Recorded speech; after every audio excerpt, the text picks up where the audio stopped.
बुनियादी तौर पर मैं कमांडो जासूस था और जरूरत पड़ने पर मुल्क के लिए दोनों किस्म की खिदमात अंजाम दे सकता था। मुझे ब्रीफ भी यही किया गया कि मुझे ज्यादातर खिदमात मुल्क से बाहर अंजाम देनी है और मेरी ज़हनी तरबियत भी इसी नहज पर की गई थी। अब वो वक्त आ गया था जब मुझे मुल्क की खिदमात के लिए वर्दी उतार कर सिविलियन कपड़े पहनने थे और यही वो नाजुक जिम्मेदारी थी जिसकी अंजाम दही से मैं अब तक महफूज था। मैं अपने मिशन के सिलसिले में अमली कदम उठाने के लिए उस्मान की तरफ जा रहा था। दरवाजा हस्ब तवक्को आनसा ने खोला। रात के वाकयात की परछाइयां उसके सोगवार चेहरे पर नाच रही थीं। वो मेरी तरह फौलादी आसाब नहीं रखती थी, ना ही अपने भाई की तरह ऐसे हादसात से निमटने का तजुर्बा हो चुका था। मामूली सी राइफल से निशानेबाजी सीख लेने से वो अपने अंदर के खौफ का गला घोंटने से तो रही, वो खौफ जो अब आहिस्ता आहिस्ता सारे पूर्वी पाकिस्तान में सरायत कर रहा था। मुझे देखकर उसके चेहरे की संवलाहट जाग उठी। सुरमगी आंखों का सहर बेदार होने लगा। रत जगह से नैनों में झिलमिलाए। गुलाबी डोरे मुखड़े पर नाचते धनक रंगों से हम कलाम होने लगे। साड़ी का पल्लू सर पर सलीके से सजाते हुए उसने मुझे खुशामदीद कहा और एक तरफ हो गई। उस लम्हे न जाने क्यों मेरे अंदर ये ख्वाहिश अंगड़ाइयां लेने लगी कि मैं अपनी उस रोज की अधूरी बात मुकम्मल कर दूं। यहाँ अगले पल का गुमान नहीं था। फिर जहाँ मैं जा रहा था वहां से बचकर आने के मौके भी तो 50-50 से ज्यादा न थे। किसी ने मेरे अंदर चीख कर कहा, लेफ्टिनेंट अली, कहने की हसरत लेकर न मरना, ये बोझ सर से उतर ही जाए तो बेहतर है। लेकिन इजहार के लिए जो कुव्वत गोयाई दरकार थी वो कहां से आती। जाने किस कुव्वत ने मेरी रहनुमाई की और मैंने बंगाली साहिरा को मुखातिब कर ही लिया। आंसा, उसने मेरी तरफ घूमते हुए कहा, जी यही वो लम्हा था जिससे मैं हमेशा डरता था। उसे क्या कहूं, लफ्जों की झोलियां खाली हो रही थीं। जहन से फिसलती सोचें नोके जबान पर ठहर गई थीं। एक कपकपाहट सी होंठों पर बसेरा जमा बैठी। मुझे आपसे कुछ कहना था। असल में मैं कहने के मामले में खासा बुज़दिल हूँ। न जाने कैसे मैंने फिक्रा मुकम्मल कर दिया। कह दीजिए ना, ऐसी क्या बात है। उसकी गजाली आंखों के नावक मेरा कलेजा छेदने लगे। धड़कने थी कि अंदर ही अंदर हिलाए देती थी। तब मुझे सिपाही बनना पड़ा, सच कहने वाला फौजी। मैंने उसे बड़ी जुर्रत से कह दिया, आंसा, तुमने मुझ पर सहर फूंक दिया है। तुम बंगाली लोग बड़े जालिम होते हो। मुंह से कुछ नहीं कहते, अंदर ही अंदर अपने जादू के जोर से अपनी गिरफ्त मामूल पर मजबूत करते जाते हो। जाने मैं क्या क्या कहता रहा। माहौल का एहसास जहन से निकाल फेंका, वरना तो सिर्फ आंसा थी, आंसा और सिर्फ आंसा। ये जादू तो मुझ पर भी चल गया है अली। उसकी आंखों में झिलमिलाते मोतियों ने उसके कहे लफ्जों पर दलालत की। मुझे यूं लगा जैसे किसी ने अचानक मुझे उठाकर आसमान की बुलंदियों पर बिठा दिया हो। फख्र इम्बिसात का सजीला सागर मेरे अंदर लहरें मारने लगा और मैंने मगलूब होकर उसका हाथ थाम लिया। हम दोनों अपनी दुनिया में तब पलटे जब अंदर से चाची ने आवाज देकर पूछा, बाहर कौन है बेटी।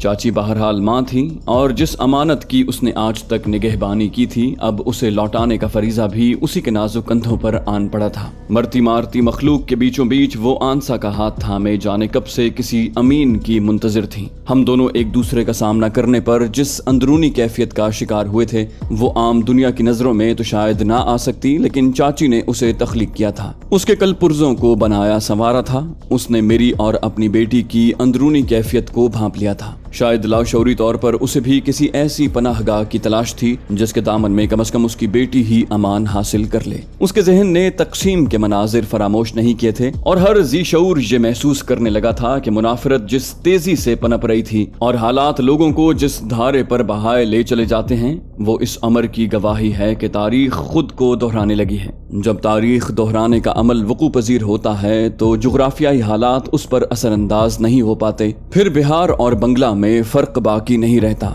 जिन लोगों ने उन्हें बिहार में रुलाया और तोड़ा था वही अब बंगाली कौमियत का रूप धार कर उनके मुकाबिल थे। तब चाची खुद आंसा थी और वक्त ने उसे बताया था कि महफूज सहारे के बिना आंसा की हैसियत ही क्या है। उसने यकीनन चाहा होगा कि मैं आंसा को अपने हिसार में लेकर उसे यलगार से महफूज कर लूं। बेटी ने माँ को मुजदाए जां फजा सुनाया, अली हैं अम्मा। चाची मेरा बेटा मेरा लाल कहती कमरे से निकली और मुझे अपने कमजोर सीने से चिमटा कर अपनी बेबसी का एहसास दिला दिया। बेटा जुग जुग जियो, तुमने कल हमारी इज्जत बचा ली, वरना अमीत जैसे गुंडे के हाथों कौन महफूज है। एहसास शुक्र ने लफ्जों का रूप धार लिया। मैंने कहा, चाची आप घबराइए नहीं, जब तक मुझ जैसे सिपाही जिंदा हैं हजारों अमीत भी आपका बाल बीका नहीं कर पाएंगे। मेरे लहजे के एतमाद ने बूढ़ी को पिघला दिया। उसकी ऐनक के शीशे धुंधला गए। बैठो बेटा, उस्मान और उसके वालिद अभी आते हैं। उस्मान तुम्हें बिठाने को कह गया है। उन्होंने रिंधे हुए गले से मुझे सामने बैठने का इशारा किया। फिर मैं उन्हें हौसला देता रहा और आंसा चाय बनाती रही। उसकी वापसी और दरवाजे पर दस्तक एक साथ हुई। मैंने खुद उठकर देखना चाहा, लेकिन मुझसे पहले चाची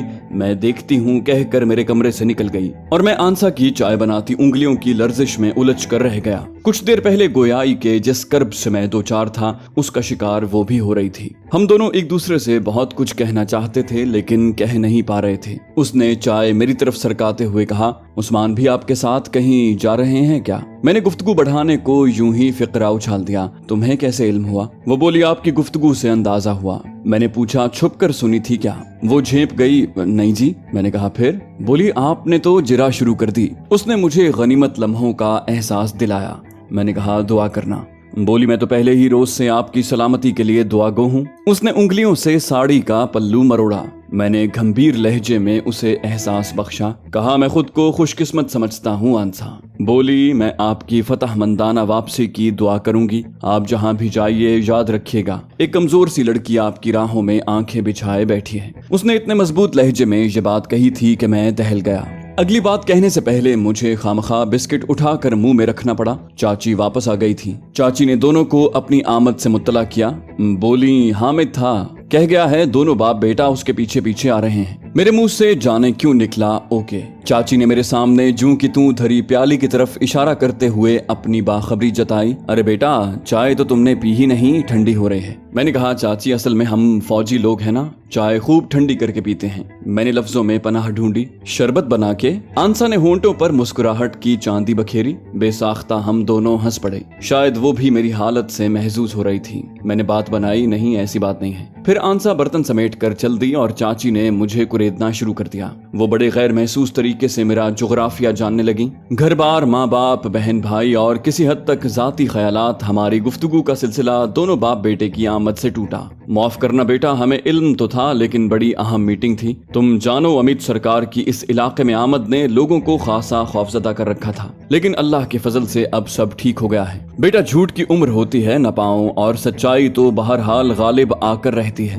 मेरा दिल कहता है एक रोज हमारे वरगलाए गए लोगों की आंखों से पट्टी जरूर खुलेगी। चाचा ने मेरे सर पर हाथ फेरते हुए आगाह किया। मेरा जी तो चाहा कि कह दूं, चाचा सुबह के भूले शाम के बाद घर लौटें तो उनकी पहचान बाकी नहीं रहती। लोग शाम तक ही एक दूसरे को याद रखते हैं, फिर सब कुछ भूल जाते हैं। लेकिन मैंने अर्ज किया ना कि बसा औकात सब कुछ जानते बूझते इंसान कबूतर की तरह आंखें बंद करके तस्वीर का सिर्फ एक रुख देखने की ख्वाहिश करता है। मैंने चाचा का हौसला कायम रखना चाहा। जरूर चाचा, इंशाल्लाह सच्चाई गालिब आकर रहेगी। तुम्हारा बहाया खून पानी नहीं बनेगा, रंग लाएगा। हमारे पास सिवाय ताज़ा सूरत हाल के और कोई मौजूए गुफ्तगू नहीं था। थोड़ी देर तक दिल की भड़ास निकालने के बाद चाचा उठकर चले गए। फिर मैं और उस्मान दोबारा सर जोड़कर बैठ गए और उस्मान मुझे कागज पर उल्टी सीधी लकीरें लगाकर सरहदी इलाके की पोजीशन समझाने लगा। उसने मुझे कलकत्ता के रास्ते में आने वाले एक एक गांव और मुक्ति बाहिनी के मुमकिना अड्डों से मुताल्लिक आगाह कर दिया था। इससे पहले वो मुख्तलिफ छापामार मुहिमों की रहनुमाई के फराइज अदा कर चुका था, लेकिन इस मरतबा चूंकि मामला जरा मुख्तलिफ नौयत का था, इसलिए हमने तमाम पहलुओं पर खूब सोच विचार की और बिलाखिर एक नतीजे पर पहुंचकर मुत्तफिक हो गए। उस्मान को मैंने शाम को मुकर्रा वक्त पर हेडक्वार्टर पहुंच जाने को कहा और खुद उन लोगों से रुखसत चाही।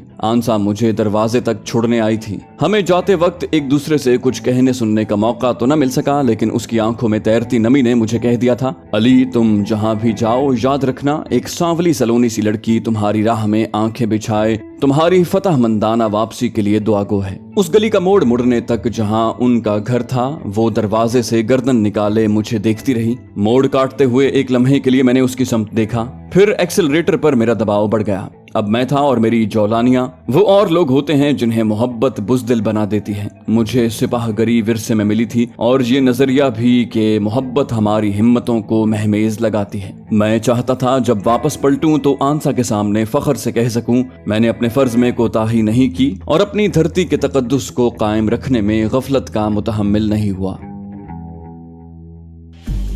ऑपरेशन रूम के बाहर ही सिविलियन लिबास में कोई शख्स मेरी राहें तक रहा था। मेरे कदमों की आहट पर जब वो मेरी तरफ घूमा तो खुशी और हैरत के मिले जुले जज्बात ने मुझे अपनी गिरफ्त में ले लिया। बेख्तियार मेरे मुंह से निकला, सर। मेरे इंस्ट्रक्टर ने गर्मजोशी से मुसाफा करते हुए मुझे सीने से लगा लिया। My boy. वो खुद मुझे लॉन्च करने आए थे और अपने लगाए हुए पौधे की पर्दाख्त का मुआयना करने भी। उन्होंने मेरे आने तक मेरी फाइल का मुकम्मल मुताला कर लिया था और मैंने अपने अजीम उस्ताद को शर्मिंदा होने का मौका नहीं दिया था। Fine my boy, very fine. उन्होंने अपना मखसूस फिक्रा मेरी पीठ थपथपाते हुए दोहराया। ये उनका खास अंदाज था। जब वो किसी बात पर खुशी का इजहार करते तो यही तरीका अपनाते थे। मैंने सर खम करते हुए उनकी अजमत का इकरार किया। थैंक यू सर, ये सब कुछ आपकी तरबियत का असर है सर। वो बोले, कम ऑन। मेरे खिराज अकीदत को नजरअंदाज करते हुए वो मुझे एक अलहदा कमरे में ले आए जहां आला अफसरान की काउंसिल हमारी मुंतजिर थी। सब ने मेरे उस्ताद को, गो कि वो ओहदे के लिहाज से उनमें से अक्सर से छोटे थे, उनकी अजीम खिदमात के एवज ताजीम दी। उन्होंने मेरी पीठ पर थपकी देते हुए मेरे कर्नल साहब से पूछा,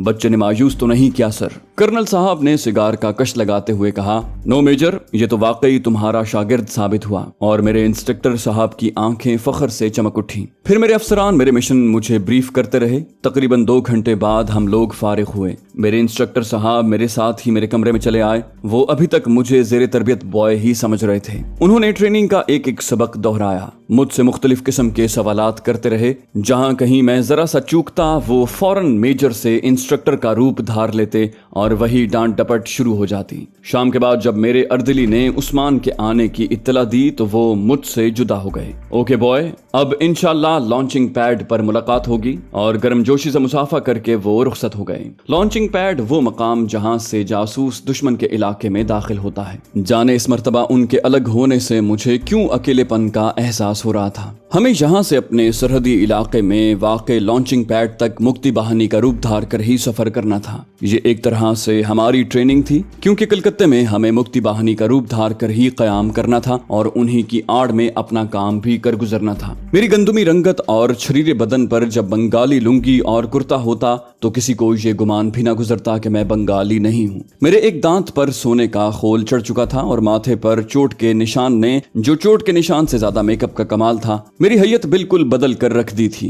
जहां तक बंगाली बोलने का ताल्लुक था, मेरा पहला ही हरबा कामयाब हो सकता था। बदकिस्मती से मैं पैदाइशी गूंगा था। मेरे साथ जुल्म सितम की एक बेहतरीन कवर स्टोरी मौजूद थी। मुझे सिर्फ जहन और हाथ इस्तेमाल करने थे, जबान नहीं। अलबत्ता उस्मान को ज्यादातर जबान ही से काम लेना था। उसकी बंगाली पर महारत से किसी भी ऐसे शख्स को जो उसे न जानता हो उस पर शक नहीं गुजर सकता था। अपने काम से मुताल्लिक बुनियादी मालूमात तो उस्मान को हासिल थी। कुछ खास नौयत की तकनीक इसलिए भी उसके लिए जरूरी नहीं थी कि उसे तो महज रहनुमाई करना थी। असल काम तो मेरा था। हमने अपनी हिफाजत के लिए फिलहाल सिर्फ एक एक रिवॉल्वर कुछ फालतू राउंड्स के साथ अपने पास रखा था। ये वही रिवॉल्वर थे जो भारतीय हुकूमत ने मुक्ति बाहिनी को सप्लाई किए थे और तखरीबकारों के पास से उमूमन बरामद होते थे। बेहतरीन कवर स्टोरी और रिवॉल्वर बज़ाहिर दोनों ऐसी चीजें थीं जिन्हें पाने के बाद खतरा खासा कम हो गया था, लेकिन हम इन चीजों पर भी तकिया नहीं कर सकते थे। रात के पहले पहर हम दोनों सिविलियन कपड़ों में छुपते छुपाते हेडक्वार्टर से इस तरह दबे पांव बाहर निकले थे कि किसी पहरेदार की नजर भी हम पर न पड़ी।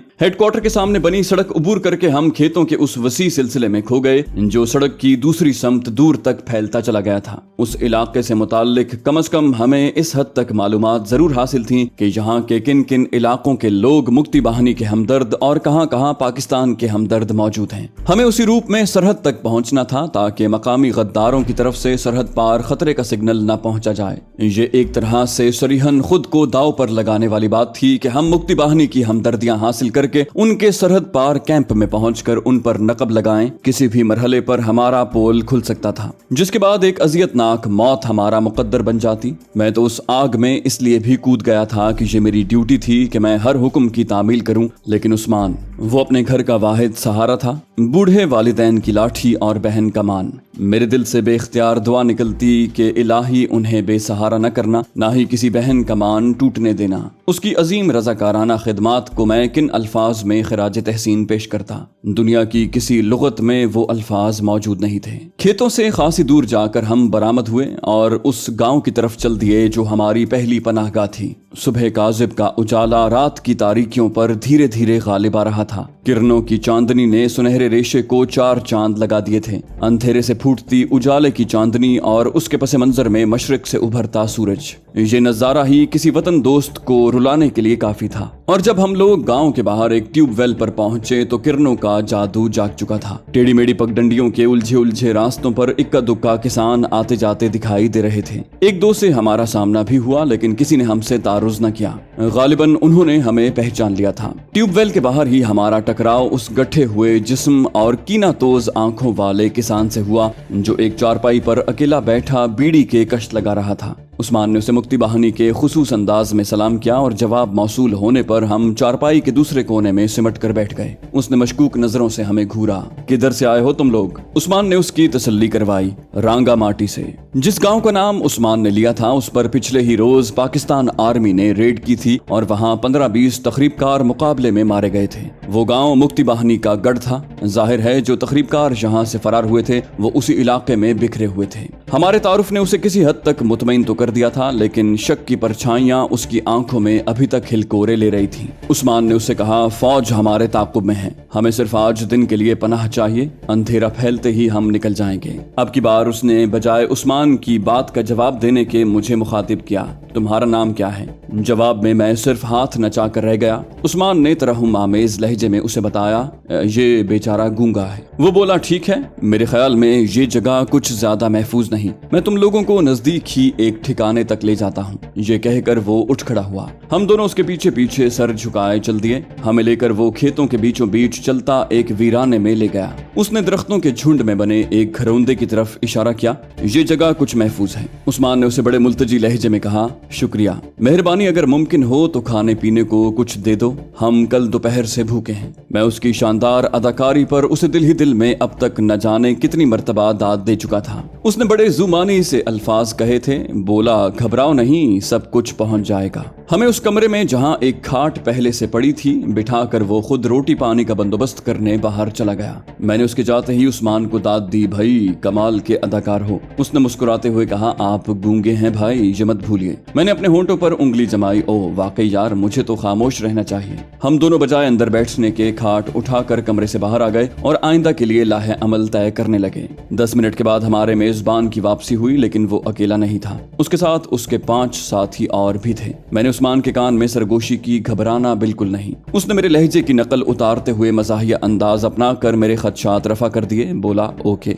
आहिस्ता आहिस्ता वो लोग हमारे करीब आकर रुक गए। उन्होंने अपने लिबासों में असलहा छुपा रखा था। हमें पनाह देने वाले ने हाथों में खाने के बर्तन थामे हुए थे। हम नॉर्मल बैठे रहे। 9 वारिदों ने हमारे नजदीक पहुंचकर अचानक पिस्तौल निकाल लिए। हैंड्स अप, सबसे अगले ने ललकारा। हमने हाथ उठा दिए और खड़े हो गए। उसी शख्स ने हमें दीवार के करीब पहुंचने का हुक्म दिया और दीवार के नजदीक पहुंचकर हमें दीवार से लगकर उल्टे खड़े होने की हिदायत की। उसने अपने एक साथी को बंगाली में हुक्म दिया, तलाशी लो। हमारी तलाशी लेने वाले ने खासी फुर्ती का मुजाहरा किया था। यहाँ से 2 भारतीय रिवॉल्वर और कुछ पाकिस्तानी और कुछ भारतीय करेंसी के अलावा उन्हें क्या मिल सकता था। तमाम चीजों पर कब्जा करने के बाद उन्होंने हमें हाथ गिराने की इजाजत दे दी। उसी बंगाली ने उस्मान को घूरते हुए पूछा, क्या नाम है तुम्हारा? उस्मान ने कहा, कबीर, और उसने नाम के साथ अपना वो ग्रुप भी बता दिया जिससे हमने अपनी वाबस्तगी का इजहार किया था। अभी उसकी बात बमुश्किल मुकम्मल हुई थी कि एक जन्नाटेदार थप्पड़ उसके मुंह पर लगा। झूठ बकते हो, उसके साथी ने उस्मान को घूरते हुए कहा।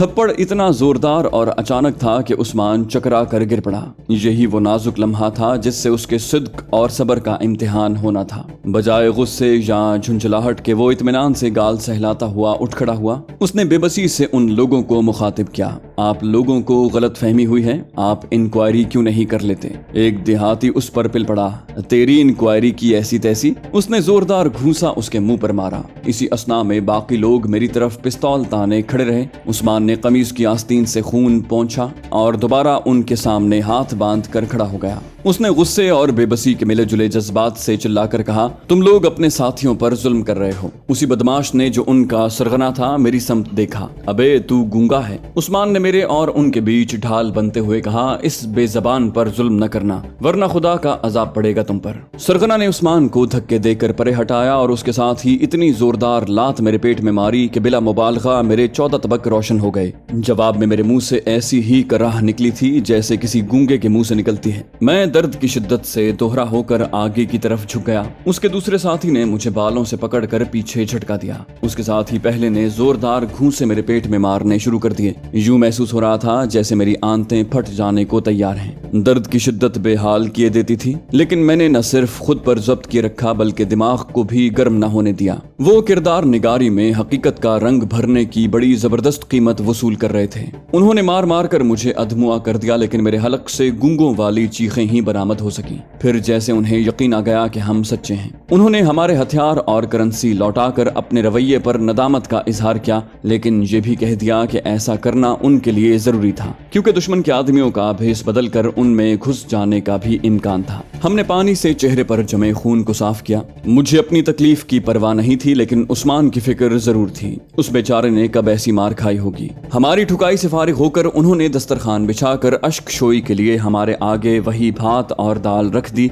जो हमारा मेजबान लाया था। इतनी मार के बाद भी यही कुछ मिलेगा? उस्मान की बात पर वो कहकहा लगाकर हंस दिए। मैं उसकी दीदा दलेरी पर हैरान रह गया। खुदा जाने वो पहले ही से इतना दलेर था या मेरी मायत में खुद को मुझसे कमतर साबित करने पर तैयार नहीं था। बहरहाल दोनों में से जो बात भी थी उसकी हिम्मतों को सलाम। हमारे मेजबान ने कहा, आप लोग शाम तक यहीं रहें। शाम को हमारे आदमी करीबी नदी के जरिए आगे पहुंच जाएंगे। बमुश्किल हमने चंद लुकमे ही जहर मार किए थे। खाते क्या खाक, पेट में तो टीसें उठ रही थी। अच्छा दोस्तों, शाम तक के लिए खुदा हाफिज। ये कहकर वो लोग हमें जख्म चाटने के लिए अकेला छोड़कर गांव की तरफ चल दिए। मैंने उनके जाते ही बेइख्तियार उस्मान को गले लगाते हुए कहा, तुम वाकई अजीम पाकिस्तानी हो उस्मान भाई। उसने मेरी पीठ पर थपकी दी, आपसे ज्यादा नहीं। दोपहर को एक आदमी हमारे लिए खाना लेकर आया और उसने ताजा तरीन सूरत हाल से आगाह किया। बोला, वो लोग तुम्हें खोजने के लिए गाँव में आए थे। उस्मान ने अदाकारी का भरपूर मुजाहरा किया। अच्छा फिर? उसने हमें तसल्ली दी। बोला, हमने उन्हें गलत रास्ते पर लगा दिया। घबराओ नहीं, अब सब ठीक है। हमारे हेडक्वार्टर ने इस ड्रामे में हकीकत का रंग भरने में कोई कसर बाकी नहीं छोड़ी थी और हमारी जाली तलाश के लिए वहां फौज का एक दस्ता भी भेज दिया था जिसने हमारी तलाश में गांव का कोना कोना छान मारा। शाम तक हम उन लोगों के मेहमान रहे। उसके बाद उन्होंने हमें रुखसत करने का प्रोग्राम बनाया। हमने उन्हें यही बताया था कि हमारा ग्रुप चूंकि मुंतशिर हो चुका है, इसलिए ताज़ा हिदायत हासिल करने हम कलकत्ता जा रहे हैं। 3 आदमियों ने हमें अपनी हिफाजत में ले लिया और वो रात गए हमें एक नदी के नजदीक ले आए जहाँ पहले से एक कश्ती हमारी मुंतजिर थी। ये बज़ाहिर तो आम सी माहीगीरों वाली बादबानी कश्ती थी, लेकिन उन्होंने उसे एक तरफ से गन बोट की शक्ल दे रखी थी। मल्लाहों के रूप में वहाँ मुक्ति बाहिनी के गुंडे जदीद असलहे से मुसल्ला थे। उनके चेहरे इतने मासूम नजर आते थे कि उन पर शक करने का ख्याल ही नहीं गुजर सकता था। हमें कश्ती वालों के हवाले करके गांव के लोग रुखसत हो गए।